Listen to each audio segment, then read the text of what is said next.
And I think this is us, I believe. You guys might It's us. Look at these beautiful men. We got 2 in Toronto, 1 back in Denmark after Jacob Kaarsbo spent some time in Canada last week. Ladies and gentlemen, welcome to the FiveStack. That is Zev Shalev. Narrative.org is where you can find him. We'll get to his greatest heist series in a minute, that good-looking son of a bitch. In the middle, we have former Danish intelligence officer, former UN Security Council member, turned author. He's got a book coming out called Subverted, about what we're going to deal with today, not just abroad in Denmark and Greenland. That's where Jacob Kaarsbo is, ladies and gentlemen. Give him a follow as well. You can, look at that, a little golf clap from us over here in Canada. That's nice.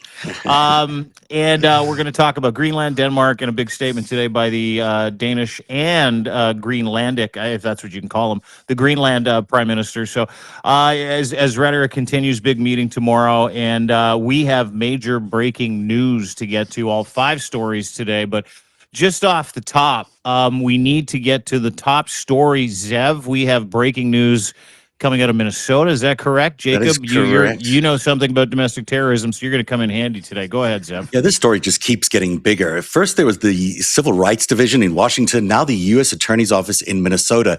6 federal prosecutors in Minnesota resigned today over the Justice Department handling of the Renee Good shooting. That's on top of the 4 Civil Rights Division prosecutors who walked out yesterday. That was a big news story just this morning. Now there's 10 in total, 10 prosecutors gone in 2 days. The biggest name here is Joseph Thompson. He's the acting U.S. attorney for Minnesota. He's the second in command there. And he's also the guy who's leading that big, sprawling fraud investigation. So he's, definitely not someone the Trump regime wants to see go, but he is going. He's gone. And he's saying the Justice Department demanded he open a criminal investigation into Becca Good, that's Renee's widow. And the woman who just watched her wife get shot in that video, we all saw it many, many times. Well, they wanted an investigation into her. He refused, and he's also objected to the DOJ's decision not to investigate whether the Minnesota's Bureau of Criminal Apprehension should be investigating. So whether the shooting itself was lawful as well, they're not willing to investigate that. So instead of shooting the ICE shooter, they want to investigate the widow of the victim. Isn't that nice? Isn't that nice? They shoot a woman in cold blood, and they are so fucking desperate to paint her as a domestic terrorist that they have pinned, they have forced and tried to force. And this is no different than the Comey thing, where everybody in Virginia quit, all the AGs in those states, including SDNY, FDNY, they all decided they were going to walk out because there was no way that they were going to criminally prosecute James Comey and win. Same with Letitia James.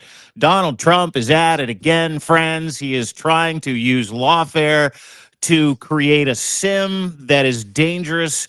It is loaded with fear, and it is racialized, and it is an attempt once again to paint everybody that is anti-Trump at all of these anti-Trump protests, which are going nuclear and fucking global, as a domestic terrorist. And I'm really glad Jacob Kaarsbo's here. Originally, we're supposed to be here to talk about Denmark, Greenland. We have huge news to get to about that. Major breaking news. But you know something about domestic terrorism. When you look at and you hear these stories and you see the Trump regime, and you followed this, you were in North America last week, not far from me. Explain the very definition as a terrorist expert and an expert on terrorism and domestic terrorism, and what Trump is trying to do, and where does this playbook come from? Well, I mean, it's a matter of, disregarding the legal system and creating your own legal reality, regardless of what's law, and yeah, that's another example. And as we talked about on your shows last week when I was still in Canada, ICE is like a Middle East militia or the paramilitaries in Russia or something like that. And that's the nature. That's the nature of the beast. It operates outside of the legal, normal legal framework, the constitutional framework. I'd say that's what it looks like to me, at least. And yeah, it's scary stuff because it's really, really dangerous. That's what civil wars and uprisings are made of. You're so right, because you've got a organization here that has no oversight. they've been allowed by the administration to kill with impunity. I mean, they have no one stopping them. Basically, what these 10 prosecutors are saying to us by leaving their jobs, their good jobs that they're leaving, is the DOJ is no longer going to protect the American citizen against anything that ICE does. So ICE can do whatever they want in their thousands across America, and they'll be allowed to do that. And the DOJ is not going to be there to defend Americans. This is a significant break. That's why these prosecutors are leaving. They're leaving because there's no protection for Americans. That is the first time, I think, in as long as we've covered Donald Trump, that we can say that the rule of law no longer applies in America, that a dictatorship now runs the country in a way that they have sent out their own private force that can enforce the rules they want to, commit any crimes that they want to, and get away with it. So the guardrails, if they were there before, aren't there anymore. I think that's clear from this very important news that's happening right now. The really scary thing also then is what will replace the prosecutors that have resigned. Because and that illustrates the dilemma of a lot of these civil servants in the US, including in the military and in the intelligence services, that want to stay on board to try and still be guardrails, but because of all the loyalists that they are feeding into the system, it's on a downhill trajectory all the time. I think it's so true. Worse and worse. It's a real problem because we can't really afford to lose these people. So the more they disappear from the administration, from the Department of Justice, from anywhere where they're busy pushing back on the administration, the worse it becomes, because you can just fill these voids with his own loyalists. And we know what they look like. We know what they act like. We saw that guy shooting a woman in the face 3 times. There's no doubt about the kind of people he's putting in place. And in this, I said this the other day on one of the shows, this looks a lot like the Gestapo. It's a police force without any control, politically aimed at only a certain group of people. It's not aimed, it'll operate against minorities, it'll operate against LGBTQ, it'll operate against anyone who doesn't agree with MAGA. But MAGA is safe. MAGA can commit these violent offenses and they're okay. Yeah. That's really the shitty part, right? Like, like we have eyes and ears. It's an insult to the fucking intelligence of everybody that's seen what's happened in Minnesota over the past few days, past week, past 2 weeks. That has happened in Chicago, that has happened in Los Angeles, that has happened in Portland. I have a piece coming out about the impunity with which ICE is killing people. We had 4 people die in detention centers just this last week. We had 35 migrants and Americans die this is just ICE's statistics. This is so you can guarantee it's not true. Die in custody in detention centers this in 2025, on top of the 4 that just died this last week. Now the amazing thing here is the lack of interest in human life on behalf of this administration. And it's not just in the human lives that they're taking. They want to destroy human lives of the people left behind, of the lives they've already destroyed. In the case of Becca Good, Renee Nicole Good's wife. They are desperately trying to get Minnesota lawmakers to open an investigation, a criminal investigation, not just into Renee Nicole Good's surviving widow, Jacob. They're trying to get the AGs and lawmakers in Minnesota to open a criminal investigation into the background of the woman that the ICE officer fucking murdered. That's literally happening right now, but it's just part of the narrative, right? It's part of the narrative, and it's like Donald Trump has put all these crises on spin cycle due to his own problems with the Epstein files. Then everything just gets into the washing machine, full spin, and then you see Greenland, you see Iran, you see Cuba, Venezuela, Minnesota, etc., etc. So. Yeah, that's a very good point. I mean, this really does feel like, deflection on turbocharge. It's remarkable how many things are happening all at the same time. And we'll get to Greenland in just one second. But just the thought about Becca Good and what they're trying to do with her is to investigate all her activist ties. So there's a lot of good people out there who are doing normal, good citizenry by recording or objecting or protecting their neighborhood, as you're allowed to do in the United States. And what they're about to do, or trying to get the DOJ to do, is to investigate this entire network of people that have been tracking ICE and to criminalize them. And they're not committing any criminal acts, as far as we can see. They will allege they have, but this is a very serious attempt to criminalize any opposition to Donald Trump. And that's why we're in dictator territory here. Mm. Yeah, and you know what? It's funny you say dictator territory because, prior to the Trump regime taking over in 2025, the only time I had ever seen an old lady, someone standing on the street corner with a sign expressing disinterest, get tackled, beaten by batons, thrown into the back of a fucking minivan or a Suburban, it's been in a city called Moscow or a city called St. Petersburg. And Jacob, this is what Putin famously did with his police force, his secret police force, when he came to power as well, is he went and found as many degenerates, as many anti-Russia militia groups, as many people from as many splintered, angry, card-carrying, Russian criminal enterprises, and said, "Hey, listen, here's what I need you to do. I need you to just, work with me in terms of what you guys do. I'll promote your interests. And here's the thing, you can continue doing what you do. I'm going to just get you some fucking badges and a uniform and a helmet. All you got to do is come kick some ass with me." And that's what ICE is. That's what happened I'd love you to shed some light on that as well, because a dictator needs those guys to do what Trump is doing, what Putin's been doing, what every dictatorial force has ever done, have their own secret army, secret police force that swears an oath of loyalty only to them. But in this case, the majority of these ICE Gestapo goons are from the Proud Boys, from the Oath Keepers. They are J6ers. They are militia, anti-government militia from around the United States of America that Trump has somehow sold the lie to them that here, what you have to do to protect America, this is your chance to whoop some migrant ass. You can go after black people. You can go after Mexicans. You can do whatever you want. And you can do it in the name of the state as long as you go after those people that don't vote for me. Tell me a little bit about the Russian model, because as I understand it, this is very fucking similar.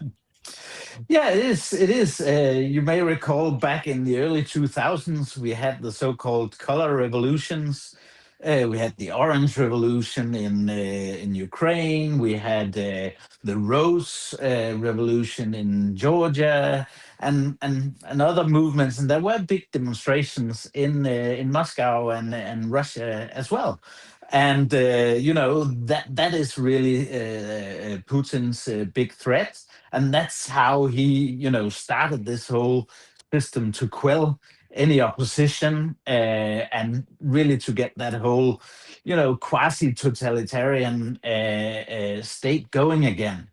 And he's been strengthening that over the years, and really rolled it out throughout society. And it's again by recruiting biker gangs and blah blah blah, and getting the whole oligarch system and the mafia on his side by promising, yes, as you said, you can continue to operate freely, and you have to submit to me to operate on Russia's behalf overseas, not least in the US, where they've succeeded helping Trump into power that way. I have a few things in my book about that.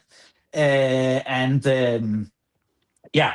And then I'd also say these days with what's going on in Iran, it's a bit like the Basij. When there's trouble for the Iranian regime, they send out the Basij, and they are willing to do anything to punish as many and kill as many as possible to keep the regime in power. That's so true. Yeah, so it's something we've seen, and with Trump, with Trump getting involved in Iran and saying support the demonstrators, it's like He's there to protect the protesters. Don't shoot the protesters, as he does what's that. going on here? Yeah. I've noticed one thing though. that is different in Iran now to the previous uprisings, the failed uprisings we've seen. Mm. One issue is that this started in the bazaar with the Bazaris that are traditionally pro the regime. They were the ones who really kicked this off. Then I've also seen the demonstrators actually using some of the old Basij tricks and saying, we start marking the Basij family's houses, and Uh, then we'll go after the Basij, the baton wielding gangs that arrive on motorbikes and just shoot and give people the batons and beat them up until they die. And then the demonstrators are starting to go after their families as well. So that's that really is a new very different. feature. This is a very different revolution. We'll get to that story as well later on. Just a final note on the Minnesota story. We did an interview yesterday, Nick Parra and I, with Jen Budd. Everyone should really check it out. She's the former Border Patrol officer. She talks about the culture of ICE. She talks about how Christian it is, how their churches aligned with it. She talks about many of them not being able to read or write, not being properly trained. It's an eye-opening interview, and I really recommend everyone check it out. That's the interview with Jen Budd and Nick Parra from yesterday. Into our number 4 story, tomorrow, Danish and Greenland foreign ministers walk into the White House. Their first face-to-face since Trump ordered his generals to draw up invasion plans for a NATO ally. Vice President J.D. Vance is hosting. Secretary of State Marco Rubio will be there as well. The administration is treating Greenland's acquisition as a fait accompli. Vance told Fox News that Trump is willing to go as far as he has to take Greenland. He said Denmark obviously hadn't done a proper job of securing Greenland. His dismissal of 75 years of alliance was pretty blunt. He said, just because you did something smart 25 years ago doesn't mean you can do something dumb now. Denmark, of course, not backing down. They've announced a $13.8 billion rearmament package for Greenland. They've confirmed a 1952 military directive that remains active. If anyone invades, including Americans, Danish soldiers shoot back immediately, no waiting for orders. And there's also a bipartisan congressional delegation led by Chris Coons, who's flying to Copenhagen on Friday. So a busy few days. What are your expectations of the meeting tomorrow, Jacob? Not very high expectations. I'll say here in Denmark, you often hear people hoping for the diplomacy and the diplomatic track to work, and maybe we can convince the U.S. administration that their view of things are wrong. And I'm saying, come on, that's not going to happen. They know it's wrong, and they don't care. And what we're going to see tomorrow is very likely a fait accompli, and that's what Trump called the easy way last week. You remember, Dean, we talked about that from kicking it Yeah, he off. said you can Trump do it the said, easy we way or can the do hard the way, easy Jacob. way or the hard way. So Yeah. what's on the table tomorrow will be the easy way. I presume that will be how they imagine they can buy Greenland. But guess what? Greenland is not for sale. That's not even a call we can make in Copenhagen. And it's not a call that the present Greenland government can make. So of course they have to reject it tomorrow, and then we'll be in the territory of the hard way, like Trump called it. So that's a high risk for military action. Yeah, we discuss that all the time. I don't know if the viewers know that for the last year, or it started already early on after Trump took power, the 11th Airborne Division in Alaska has been training offensive action to be, deployed offensively to engage in new areas in the Arctic. And as far as I can tell, the only claim that Trump is making, and the only place he wants to deploy his Arctic capabilities is Greenland. This is not about Russia or China or any anybody? or anybody else. So that's a worrying sign, and that's. a sign perhaps that these plans have been prepared for a good while. And Trump talked about 20 days. Was that early last week? That's right. So We're yeah, in that zone. we're in that zone. So now, if we're in the 20-day zone and we have a meeting, hang on, wait, and the dog's going nuts. We've got a. She's better now, apparently. Come here, sweetheart. No, she's good. But if we're in that zone and we are hearing about an infusion of armaments into Greenland via Denmark, we're hearing about support from allies. The UK, France, Germany has been very outspoken. Are there plans that you are aware of to send troops, send ships to act as a deterrent for the United States of America, to act as a deterrent for Donald Trump? Because if you believe the internet, everything's happening. China's swirling around. Russia's got subs popping up, going down. Germany send their entire fleet of Navy ships. But give us the real right now as far Yeah. as what kind of pre-preparation there are with these allies in terms of standing next to Denmark and Greenland. There are talks, that's for sure. How advanced they are, how quickly they'll be able to move, I don't know. And essentially, this is a matter of making it there before the US, because it'll, as soon as the Trump administration starts to change facts on the ground, even if that's an incursion into southern Greenland, then we already have the problem. So this is a matter of getting there first and being able to deter Trump for doing anything insane. But I will say it's important that the European allies just say we don't believe there is a threat from Russia and China. But okay, the Trump administration claims there's a threat, so we will make these deployments to Greenland to avoid Russia and China doing anything. Now, we all know that's a red herring, if there was ever a red herring in international politics. Even Putin can't make that shit up. But anyway, let's just say it's to deter Russia and China, and then we'll see what Trump does. That'll be his move then. But we need a potent force, and we need a force that's able to incur losses on any potential invader of Greenland. Is there going to be a statement from NATO at some point? I know you're plugged into your intel pals that are still in the Yeah. service in Denmark and around the world. Are we going to see a statement from NATO? Because I talked to someone in Carney's orbit this morning. Fuck, days go by. It was like yesterday. No, it was this morning. And they said that Mark Carney is his patience with Donald Trump, and he's shown tremendous patience, and he's shown him his back for the past 10 months, 11 months. But apparently that my understanding is that NATO, Mark Carney, the coalition of the willing, are preparing some type of statement, some type of sanctions that come with that statement. Are you hearing kind of the same thing in those talks as well about a defensive posture?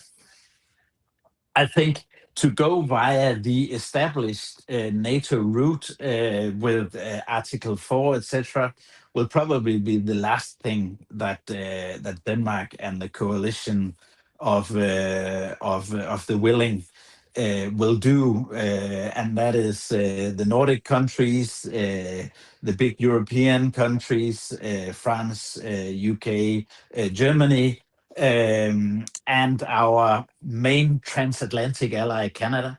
But I think the formal route, they will wait until the very last moment, and they'll try to keep this, a thing of saying, okay, you claim there is a threat by Russia and China. Very well, we'll defend Greenland, and then just see what Trump does then.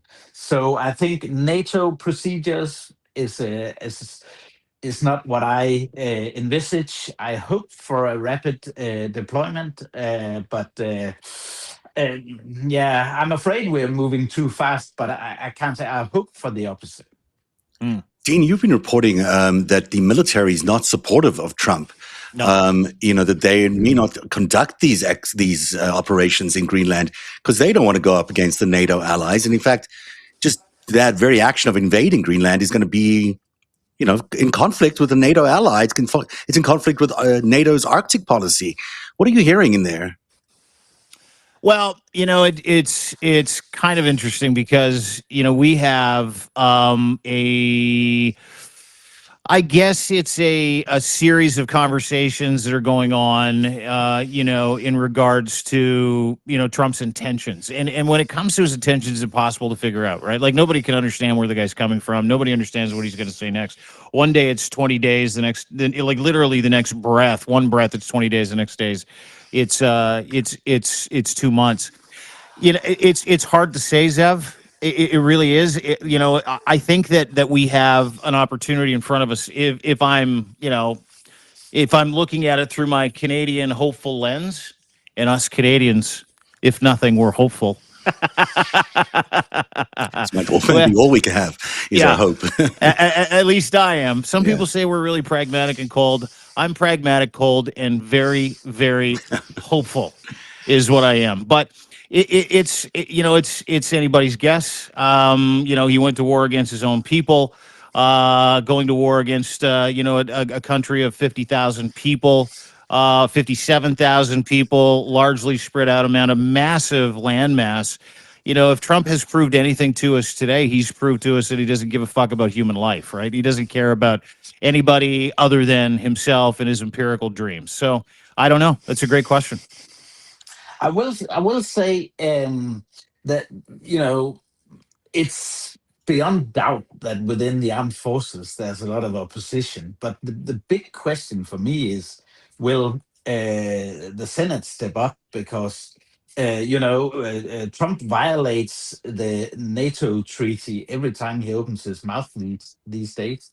And you need to look no further than Article 1, which is about territorial integrity, sovereignty, etc., of all member states and respect of international law. So, I mean, if we had a serious Senate, they would already say, "Hey, Mr. President, you're violating what you can do." Yeah, the Senate's been real quiet, eh, Jacob? Yeah, and a lot of people are attaching, a lot of importance to various statements by senators. But I keep on repeating that. Okay, when you have a Senate, when you have a GOP that allowed Trump to continue in politics after 6th of January, why do you expect that they would suddenly get serious with him because of an international issue? I don't know. I don't see that. So I'm Yeah. skeptical. Yeah, well, and the Senate is a big one. They've been conspicuously quiet. And to get to the final answer of Lev's original question, the House has been very active. Ted Lieu and bipartisan group of congressmen and women have said, "Hey, under no circumstances are we going to be okay with any kind of invasion of Greenland. The second that happens, it's an illegal order." Ted Lieu said that the other day, and privately speaking to people in Canadian military circles who have conversations with their counterparts in the United States, they've also said the same thing. Is we're not going to follow those illegal orders. If we are sent and ordered to go and attack another NATO ally, then we are guilty of an international crime, and we're not interested in giving ourselves up and our careers up for that guy. And on top of it, another thing that I heard, and I'm sure you've heard this too, Jacob, Trump, Hegseth, the body, Trump regime is universally fucking hated, despised as hypocritical, fake frauds that are literally using the blood, sweat, tears, and the oath of these people that swore an oath to the Constitution to do the empirical bidding of one Donald Trump, his donors, and the oil factory that supports him and the oligarch that supports him. So I don't know, Jacob, if you're hearing the same thing, but I've heard that the U.S. military and the people that matter, even people that Trump has appointed, are going, "Oh, whoa, whoa, whoa." Rhetoric is one thing. And we could come up with a plan to scare people. We do that all the time. But putting this into action, no, that has to come from Congress, if I'm not mistaken, correct? I would assume, but still, Trump has proven very hard to stop. Uh, and so it's not something where I rule it out. Uh, I hope I'm wrong, but he's just proven to be able to do things beyond our imagination. So when we have to get out of that analysis, the rational analysis that we tend to use. To Will be You rational. got to stop thinking it, rationally, Dean. yeah, it's like before Putin invaded Yeah. Ukraine, there were so many people that said, "Nah, that won't happen because he's got his whole economy will go broke, etc., etc." So no, no, no, no, he won't do that. And guess what? And Trump thinks the same way. So Yeah. it needs someone to stop him. Yeah. And So do they I dare? Do they so dare? I don't know. I have a question then. In terms of what Trump can or can't do, are you hearing anything from any of your intel friends, intel circles about them training for this, possibly having some type of workable plan for this? Is the military? Have you heard anything in your circle of friends? You mean here, whether there's preparations? Yeah, I mean You you're mean? plugged into the Intel group. Like, I mean, do you ever get like a little Eagle 1 to 1269er? The U.S. military is practicing to invade Denmark and Yeah, Alaska well, over. yeah. The As I said, the 11th Airborne have been practicing offensive actions like this to take over airports and strategically located places Mm, throughout this year almost. mm. So there are preparations that could fit this kind of an operation that we know. But again, you have to, remember that Arctic warfare, actually, Europe has the most capabilities, much more so than the US, both in terms of numbers of soldiers and all the lines of equipment that you need for Arctic combat. Yeah, it seems a strange So time of the year to be attacking Greenland. It's so cold. yeah. So I mean, we do have the capabilities to make a credible deterrent if we choose to go that way. A credible deterrent vis-a-vis Russia and China, obviously. Hmm. Some irony can, yeah. I hope the irony gets through. It's getting through. So tomorrow we're going to have live coverage here at Narrative, and if you can, Jacob, it'll be great if you can join us because Yeah. it's going to be really interesting to see the posture, how Vance and the PM, relate to each other. Vance is a very different animal than Trump. He's certainly a lot more Dude, composed. yesterday he basically said we're just manifesting the ownership of Greenland, as Jacob pointed out. It's a done deal, Yeah. fait accompli. We're not going to negotiate. We're going to tell them what the terms of fucking service are. So to your point, it's going to be fascinating. It's got to piss a Dane off. Right. Like, I mean, Yeah. especially Danes Yeah. that love your country. Like, there are a Yeah. bunch of countries that were in his crosshairs for a long period of time. And Canada's still in his crosshairs. But he's just talking about Denmark and Greenland all the time now. It's like, ooh, can you Yeah. talk about someone else? What's the temperature like in Denmark right now in terms of this? It's freezing, really. It's the Cold War all over again, and even worse, perhaps. And there's a lot of anxiety, and people don't understand it, and people are searching for solutions, and people want to see diplomacy, etc., etc. So it's quite a bit of a nuisance that I turn up and say, well, diplomacy isn't going to stand a chance. But anyway, I'm afraid that's a reality. Hmm. Jacob Kaarsbo, former Danish intelligence officer. Thank you very much for being here today. We'll have more coverage with you tomorrow. Thank you very much. Enjoy. Before he Keep safe. goes, Stay Tomorrow. before he Yeah. goes, at Jacob Kaarsbo, Kaarsbo, right here on Substack. Right Follow, there. subscribe.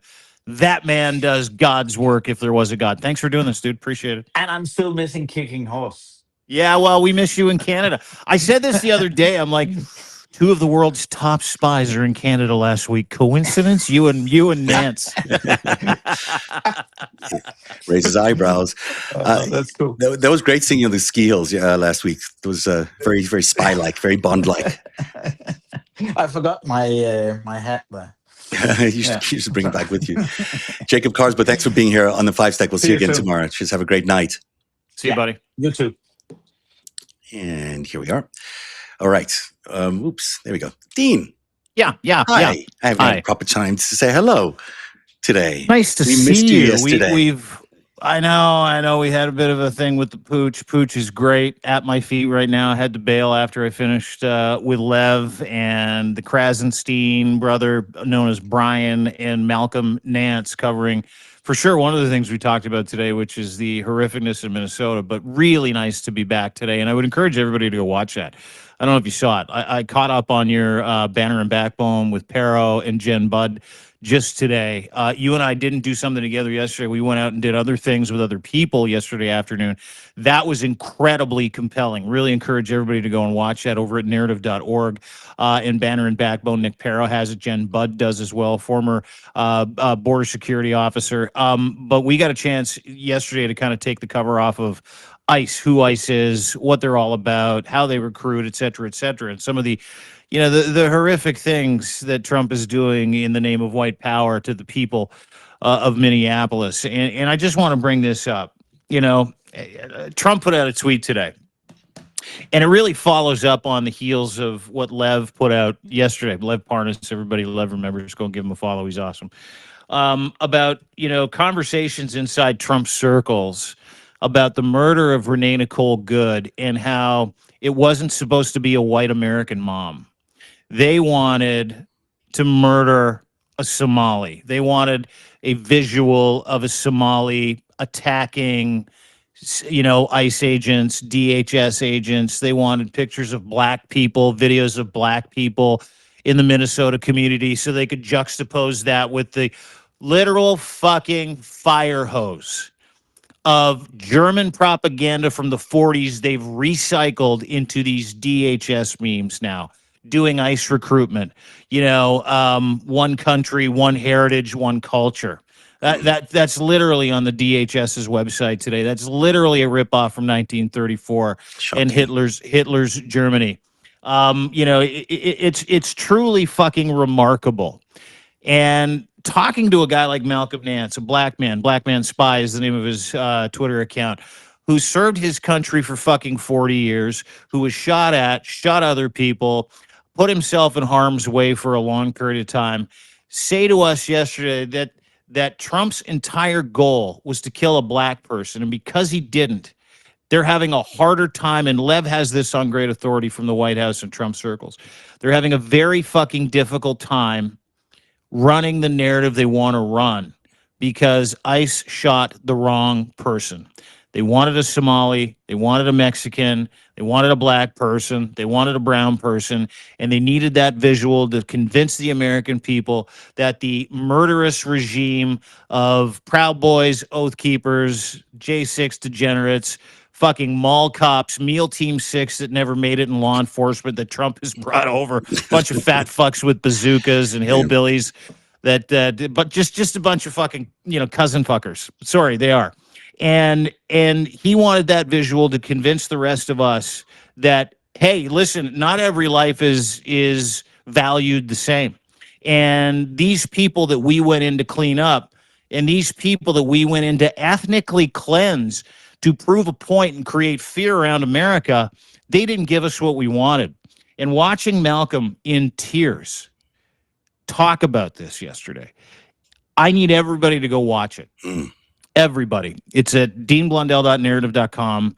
And I wanted to make a special point out of that because if you missed it, Kraz was great. Brian Krasenstein's always great. Lev was incredible. The information that he brought about the DHS conversation about not being able to spin the wrong murder like there's a right one, and how absolutely abhorrent and horrific some of those scenes were. We went over it, so I would encourage everybody that sounds really to go and watch. One of the hardest things on Substack is to follow everyone's great programming, and I wish there was a way to actually see all the great moments in one place, and also to see, to know when you guys are doing stuff, because it's so hard to keep track of. We should figure out a way to make that easier for everybody, but also for us.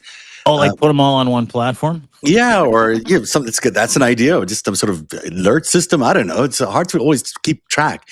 The Somali thing is so interesting, and I don't know if this is coming up later in the show, but they are now telling basically all Somalis in Minnesota that they have to leave.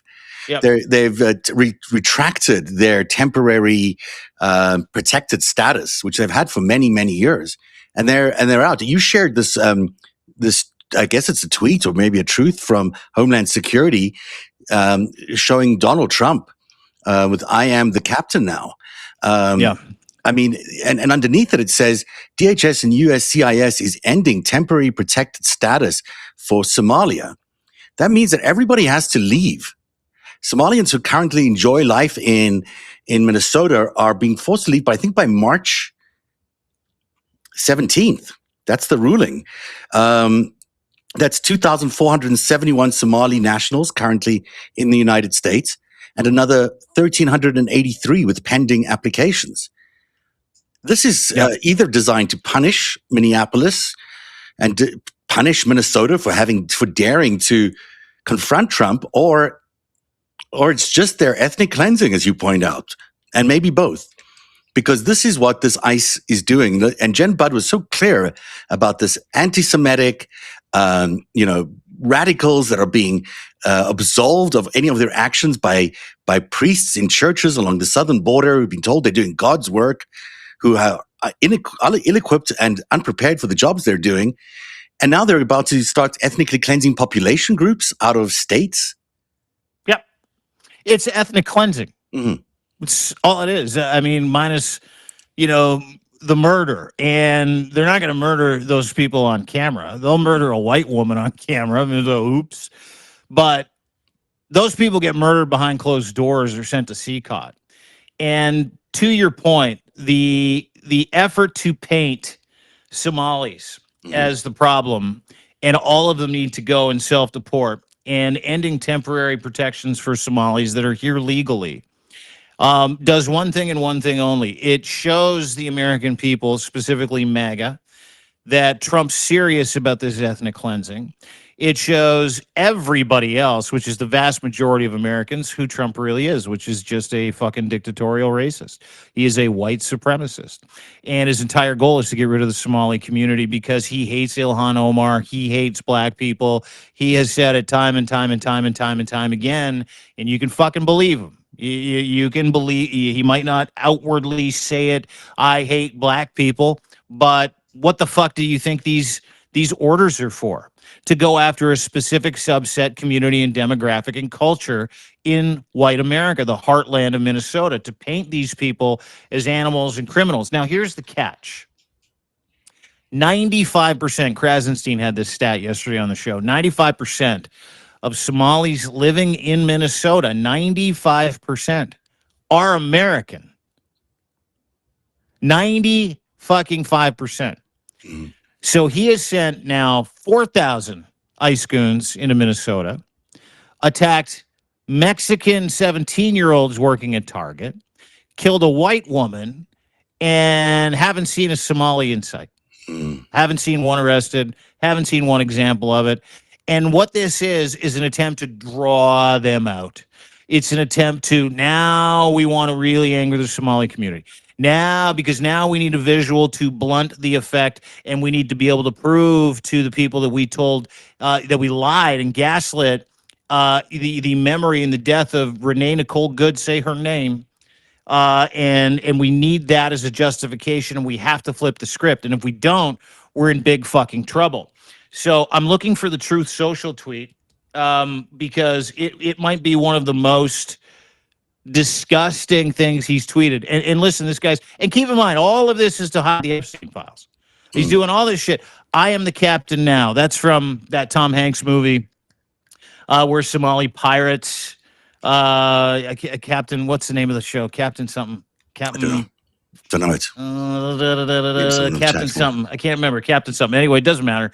But bottom line is that he's appropriating black people, is appropriating the movie, he's appropriating Somalis. And the best part is that he doesn't even know that this is racist.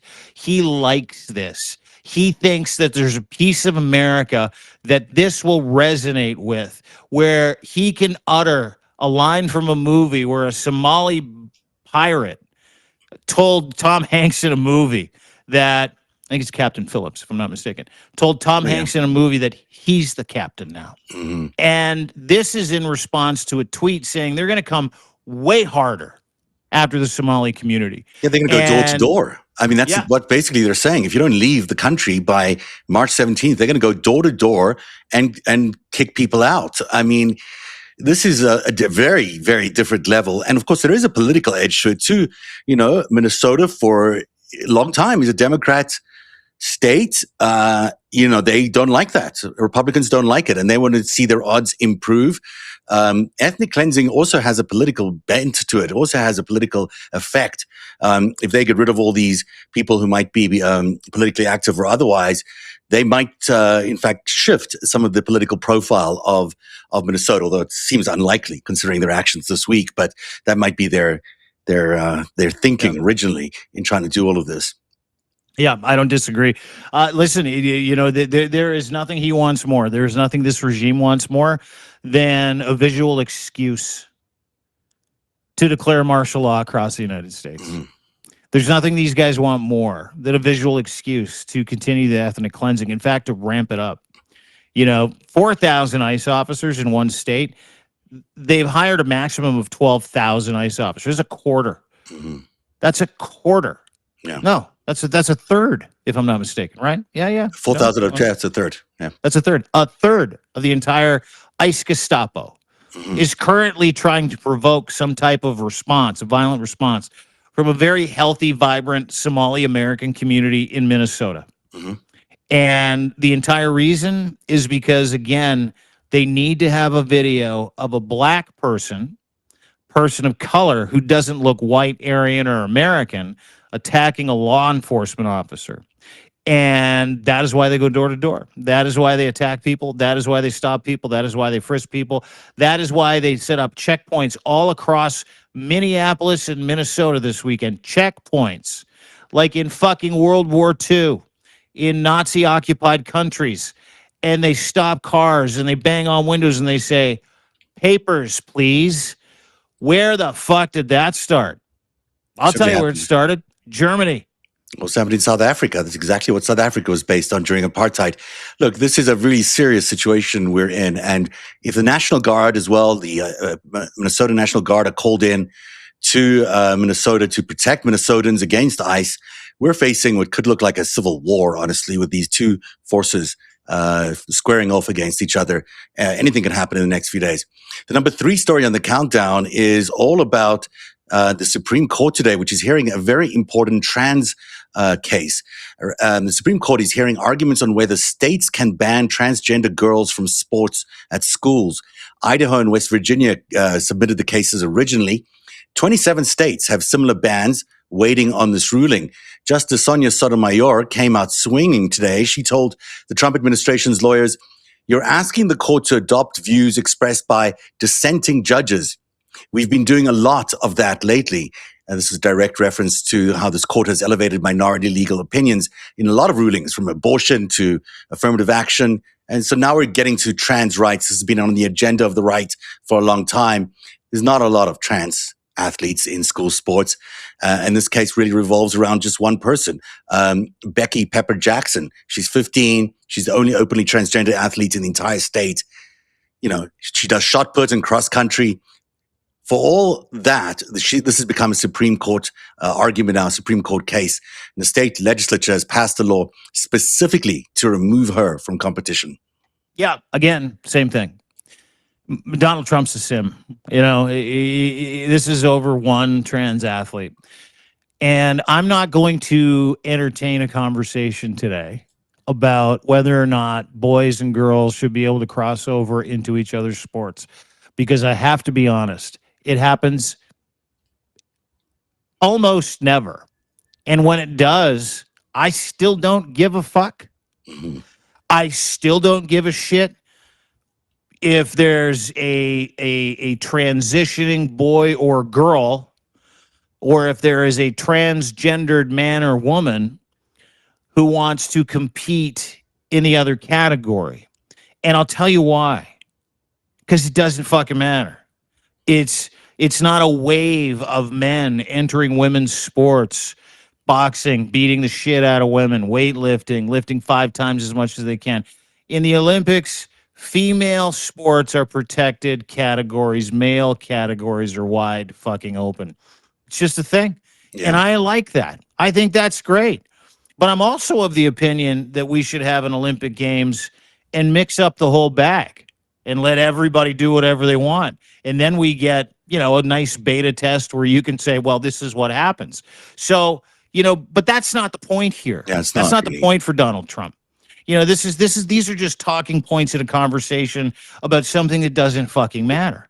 What does matter are the rights of that young man or young woman that is transitioning. What does matter is the humanity and the respect of that person who's transitioning. And if this young man or woman wants to cross over and play sports, shot put, whatever, I would suggest that if you're born a male, depending on the body type, you might have a distinct advantage in women's shot put. But we don't know anything. We'd have no context about, the build of this young person, what they want to do, why they want to do it. Physically, are they that much more advanced, or are they that much stronger, that much bigger than women in that category? I have no fucking idea. But all of those things matter in context of the conversation, but we never get to the context of those conversations because Trump uses the trans and LGBT community like a fucking bludgeon. Mm-hmm. And this has made its way all the way to the fucking Supreme Court because Trump wants an example. There is a reason every single time that gaslighting, dementia-laden fuck goes up and stands in front of a lectern and does the weave. He always brings in trans for everybody. That's his saying. It's like trans for everybody. There's a reason this guy, every single time he's in trouble at a rally, he brings up, well, they're giving kids sex changes at fucking recess in elementary school. There's a reason he does it, is because it resonates with dumb hillbillies. Mm-hmm. It resonates with stupid people that can't do nuance. It makes itself available to that closeted homosexual living in Mississippi who's like, I ain't gay. I swear to God, I voted for Trump. And yeah, get them trans out of it, who secretly is just watching trans porn like he's going to the fucking electric chair. There's a reason he does these things. And the reason is to appeal to the worst, dumbest people in America. The conversation as a political talking point about protecting school sports, Olympic sports, professional sports from men competing in women's categories is pointless because it never fucking happens. And when it does, that takes care of itself. Always has, always will. One of the things that it's, really raising is whether the court actually views transgender people as having any constitutional rights. Because what it's doing is it's taking away any protection from people who are trans. And, we're not a long way away from that for the rest of the LGBT community, for their protections to be taken away. And so this is, it's a nice, shiny object for people to discuss, because it's about kids and it's about school sports and everyone has an opinion. But really, this is not a case about that. This is about a case whether we respect every individual to do what they want to with their own bodies and what they want to do in their bedrooms. And that's really what it comes down to. And this president is busy stripping away all those protections. At the same time, it's not lost on me that Becca Good is also bisexual. He's also a lesbian, and also, the targeted Renee Nicole murder. Good was also lived an alternative lifestyle, if you will. And they knew that. There was a bumper sticker on the car. So they went after a lesbian couple because they wanted to go after a lesbian couple. And if you listen to Jen Budd yesterday, that's rampant. The homophobia and the misogyny and the hatred of lesbians, that is rampant in the CPB. So you've got this happening, and then you've got this attempt to take transgender rights away from people. We've got to look at this more holistically. This is an attack on the LGBTQ community, and it's also an attack on the same community It's also anti-Semitic in many ways, the CPP. We're looking at a real fomenting here of what Nazi Germany felt like to me. And really, not that I was there, but, and Putin's Russia Yeah. last 15, 20 years. Yeah, it's all the same kind of play, just getting up anger against lesbians and gays and bisexual people, and at the same time targeting Jews. This is not a pattern that ends well. This is not something that America could think of as a good thing. And here we are in the middle of these very heightened tension moments around the world. We've got all this crises, and this is what we're facing. Such a great point. And I think to kind of zoom out and give people sort of a view from 30, 40,000 feet is, I remember when Trump got arrested. Arrested. He's only been arrested and charged and convicted once. I remember when Trump ran for office the first time. And I remember thinking to myself, this is going to get old pretty quick. Like Better America outnumbers and will drown out, fake patriot, racist, trans hating, low IQ, fucking dumb cult, MAGA, hillbilly, mushbrain America. I could have sworn it would. I think I underestimated the viral hatred Christian and middle America have for the LGBTQ community, the Muslim community. I think I underestimated the quiet racists that live in what they call proper communities, like Palm Beach, right? Mm-hmm. I think I underestimated, and I think the rest of us do, and it really comes down to values. We talk about that here all the time. I just assumed that America held the same values Canadians had. I just assumed that Americans were as smart as Canadians prior to the pandemic and prior to Trump. It's not true. It's not true. There's a massive subset, and it's the vast majority of Americans who are very progressive, very bright. And if you're one of those people and you're watching this, I'm not talking about you. I'm talking about racist America. I'm talking about gay-hating America. I'm talking about evangelical, Abrahamic extremist America. That's who I'm talking about.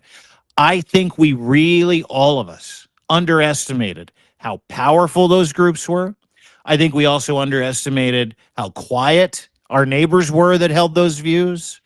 And I think that we're now seeing, and I had a conversation with someone about this earlier today, I think we're seeing, virulent anti-gay, anti-trans, anti-migrant, anti-person of color, racists proudly proclaim those values alongside the president of the United States because he's literally made it okay. Mm-hmm.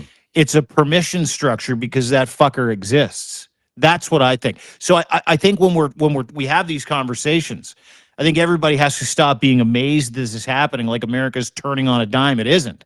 This always existed. This was always the dark underbelly of the United States of America. Listen, Canada has the same one. It's just much smaller in the middle of Canada. I think it can happen anywhere, to be honest. Yeah, put the right circumstances in place, put the right leader in place, put the right Fox News network in place, put the right churches in place, fund them like crazy. You can build a rabidly racist community out of any grouping if you're isolate them and enough, you can attach it to their literal ideology that runs their life that they will fucking die for, and you have a perfect storm. And that really is what they've done. They create the threat of this other. You're threatened by the LGBTQ, you're threatened by the libtards, you're threatened by these foreigners, not Muslims, whatever it is. This is not the case. Americans know that that's not the case. They're not really threatened by any of these groups. But if you create that as a persistent threat against who you are and your ability to earn money and your American state and your livelihood, then it becomes something that people will fall behind because it's their ultimate survival. We have one more story on the countdown today we should get to. Iran is experiencing the largest massacre in its modern history, and the world can barely see it happening. The Iran International reports at least 12,000 killed since protests erupted December the 28th. CBS News confirms the number and says it could reach 20,000. The human rights activist news agency has verified over 2,000 deaths with 483 victims identified by name. There's a lot of discrepancy there. That's because there's an internet blackout, although it's been lifted to some extent today. The the crisis is now in its fifth day. 99% of Iran is offline. Security forces are raiding homes. It really is a last gasp of the Iranian regime. Donald Trump says help is coming, suggesting, not even suggesting, I think it's admitting that they're about to do an international attack on Iran. And that could come as early as this week, which is kind of stunning. I hear it's happening in the next 24 hours. Yeah. So, yeah. So, we are facing that. We're facing a crisis in Greenland with NATO. We just took, military control of Venezuela. We have a Minnesota and Minneapolis situation, which is, really. Are you saying Trump is connected to the burning down and the war against American people, the Civil War? This is a fucking civil war. Yeah, it's we're a light heading into civil war. that. That's how it started. You're saying he's responsible for that, destabilizing the entire world as well at the same time? Is that what I'm saying all those things. I think we've been saying it for the last, a long time. I've been saying it for 9 years. I think that we're seeing the results of all those predictions, and they're true. I mean, everything's happening. The Epstein files have been completely buried, as you point out in your reporting, and now we've started this real war against Americans. You've got this clash happening that is potentially going to lead to a civil war if ICE continues to do what it's doing. And you got National Guardsmen coming in, and that's, we're in for a very, very fraught time in the next few weeks. On the other hand, Trump may get away with Iran and may call that another victory, and then build himself some another few weeks maybe here where he's not being questioned by anybody. It's exactly why, dude. That's why it's on the docket, right? That's why bombing Iran is on the docket. That's why Donald Trump ended conversations with Iran, saying he's had enough. Help is on the way. The hypocrisy there, and we'll finish here. And I got a message to my American friends about what we're seeing in Iran. There are extreme similarities right now with what's going on in the United States and what's going on in Iran, and I'll get to that in just a second. If you're an American citizen and you read a tweet from Donald Trump telling the Iranian regime, don't you dare hurt any of those protesters, or we're going to bomb the fuck out of you, and not just military installations. We're coming to your house, too. We're going to bomb all the regime, all those people hurting the protesters. If I'm one of those people, if I'm an American living in Minnesota this weekend and I see that tweet, I'm beside myself with the idea that the president of the United States is willing to attack his own people that he swore an oath to protect, but protect people in another country. Not you, them. Okay, there's that, which is a ruse, by the way, and we'll get to that in another show. But America, are you watching what the Iranian people are doing to take down their violent, dictatorial, theocratic regime? Are you watching? Because I'm watching. Zev's watching. Lev's watching. We're all watching. And I got someone said something to me on Twitter the other day, says, because I put this on Twitter, this is incitement. No, it's not. You're watching people to the tune of 12 to 20,000 die for freedom from theocratic autocracy, from a theocratic dictator named Donald Trump. You are watching people light mosques on fire, government buildings on fire, and I don't suggest anybody lights anything on fire. It's a different world, different country. But you're watching people put themselves in harm's way for freedom, for democracy, so that they can live a happy life, so that women don't get beaten, raped, and tortured because they didn't wear the right headscarf, so they can watch fucking Dukes of Hazzard or Seinfeld, whatever is new over there right now, so that they can listen to whatever music that they want.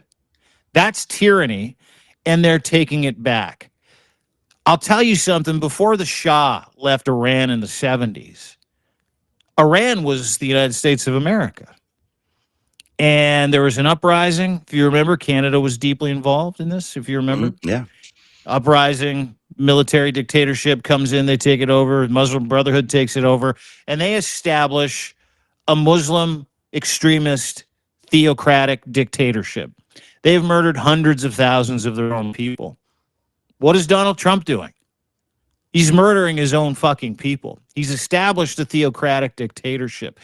ICE put out a tweet today with a Bible verse that shows the DHS for ICE that shows the military going out and killing people.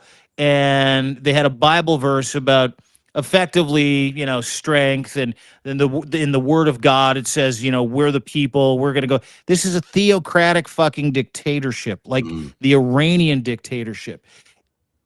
People of America, my American friends, interested in saving your country. That is what it takes. That is what it takes. And you can do it too. It's very inspiring, well said, and important that everyone hears that as well. I'm going to add to that. What we saw today, the Department of Justice is no longer there for the American people. The idea of justice being applied to you, that you can get in front of a court and get a fair hearing, is just no longer necessarily true for America. We've seen that guardrail disappear. And now we are in that territory that we've all been warning about, which is a dictatorship. We are in a tyranny. It doesn't get better from here. It gets far, far worse from where we are. And it does require extraordinary circumstances. We didn't even get to Clinton today, refusing to testify on Epstein, and he's now going to be considered for contempt of Congress. In his statement, he said, there comes a time we have to fight for your country and fight for what you believe in. And this is that time for everybody. This is not that time just for Bill Clinton or Becca Good or the people of Minnesota. This is a time for everybody to understand that unless something happens soon, it's going to be a very long time, decades, before America can be rescued, if it can be rescued at all. Generations. Ty Cobb is former lawyer. It's like, I can't believe I defended that guy. He is doing generational damage. It will be decades before we get this country back. Yeah. And regardless of what he does in Iran or Greenland or anywhere else, that should not make anyone feel better about who this guy is. He is an autocrat and an autocrat of the worst variety. And that is the FiveStack today. Dean Blundell of deanblundell.substack.com is got amazing coverage. You've been doing such a good job on Greenland. Amazing. And you really are on top of it. I am amazing. You are amazing. You're amazing. When do you sleep? I'm amazing. At night, usually by 9:30, it's lights out. But yeah, thank you. I really appreciate that because, I spent the last couple of days curating some pieces that I think they're really, really important. One is, and we didn't get a chance to get to it, we will tomorrow, the makeup of these ice goons, 12,000 of them. You'll never guess where they all came from. You'll never guess. Proud Boys, Oath Keepers, J6ers, militia around the country. They were given badges. I detailed everything in it, as well as, the Nazi propaganda they're literally using, like literally out of Goebbels and Hitler's playbook. This is Gestapo. To get people to go, yeah, one country, one culture, one leader. This is my guy. Yeah. Fucking the American Fuhrer. That's who I'm going to follow with a $50,000 bonus. I'm going to go kick some ass and beat up some Somalis. It's truly fucking fascinating. The demographic of what makes up his Gestapo, his secret masked, unnamed police, masked and unnamed, very important variables. So please go and check that out. I would love for people to read it. It's called ICE Isn't Recruiting Cops for Law Enforcement. They're collecting the fucking worst of the worst, including the Proud Boys and Oath Keepers. And in a piece that you kind of mentioned earlier, and I think it's really important, and everybody needs to be aware of this. And I give it to my boy Lev Parnas over at Lev Remembers because he's on this all the time. Stop talking about other stuff because everything that we've talked about today is designed to distract you from the idea that Donald Trump is ever going to deliver the Epstein files. Less than 1%. Now we're up to 10 million pages, hundreds of thousands of documents. They've released less than 1%. And a White House insider said, and I'm quoting, "It is not possible to produce any more documents without destroying the presidency." Listen to me very carefully. It is not possible to produce any more documents without destroying Trump's presidency. You have to go read this piece. And we've got a special for the end of the month as well, 25% off annual subscriptions. I think it's like $60 with the 25% off. And it goes all month. It's like $8 a month. Paid subs keep us at the top of the algorithm. Everybody knows that. So if you can do that, thank you, thank you, thank you. Greatly appreciated because it means a lot to us and it gets this content in front of people. But more importantly, share, share, share, share, like. That's how the algorithm works. Paid, like, share. Really fucking important. So please do that if you can with the FiveStack, with deanblundell.substack.com. And in this morning's Daily Dean newsletter, which, by the way, goes out every day, go ahead and sign up for it. All you got to do is subscribe, free or paid. Doesn't matter. It's all free. I featured maybe one of the best stories I have ever read. It's the latest installment of the Greatest Heist series by that guy right there, Mr. Zev Shalev. You can get that at narrative.org. Tell us about it, please, if you can. We're finally getting there. We're finally getting to the nitty gritty and the greatest heist about how Donald Trump and Jeffrey Epstein pumped and dumped and crashed the American economy in 2008 in order for them and their millions and their friends to make billions of dollars off it. And we're going to show you, as we are showing you, that there's a $6.7 billion payday that this group of people collected and saved while the rest of America burned around them. When everyone lost their homes, they were saved, and they were saved because of Jeffrey Epstein's very good financial wizardry. But however, it cost the entire economy trillions of dollars. And Donald Trump is right in there. And for the first time, I think we've been able to prove that Donald Trump and Jeffrey Epstein are connected in this network. That, in fact, the Bear Stearns network that we've all been studying for so long is how they are connected. And these mortgage-backed securities, which defrauded so many people during the 2000s, are the reason they're connected, because Donald Trump made a lot of money off those mortgage-backed securities while they were just pumping up the market. And when then crashed, they saved themselves and said to everybody else, screw you. And that's how they became so rich. That's how they keep getting rich. He's the bankruptcy king because he always has a way out, because he rigged it in the first place. So that's the story. It's incredible. And if you haven't followed the Greatest Heist series, go get a paid sub to narrative.org, because this is book 2. What is it, chapter 4? This is chapter 7. We have one more chapter, and then I'm going to take a break because I think we just have to prove this one out. And I mean, and the cliffhanger at the end, of course, I've said it before, but you won't believe who it is that bails out Jeffrey Epstein and Donald Trump when all of this crashes, because you are it. It's just a stunning turn of events when you realize that these people got so fabulously rich because they were stealing money from the taxpayer directly through bailouts. Yeah. Folks, you have to go read it. Greatest Heist series, narrative.org. Subscribe.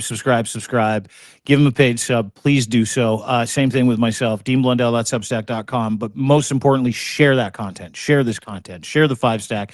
And go and have a great day, everybody. I know we talked a lot about some things that are a little scary today, but I truly believe in democracy. I believe in the American people. And I believe that Mr. Trump is not long for the Oval Office, and we're going to suss that out over the next coming weeks as breaking news continues to come forward. There are a couple of conversations we didn't get a chance to get to, including the Sasha Riley stuff. We'll try and get that tomorrow. But everybody, go have a wonderful day. Really appreciate it. Thanks for joining us for the FiveStack. See you tomorrow at 3 o'clock. Thanks, Zev. Cheers. Have a good one. Bye-bye.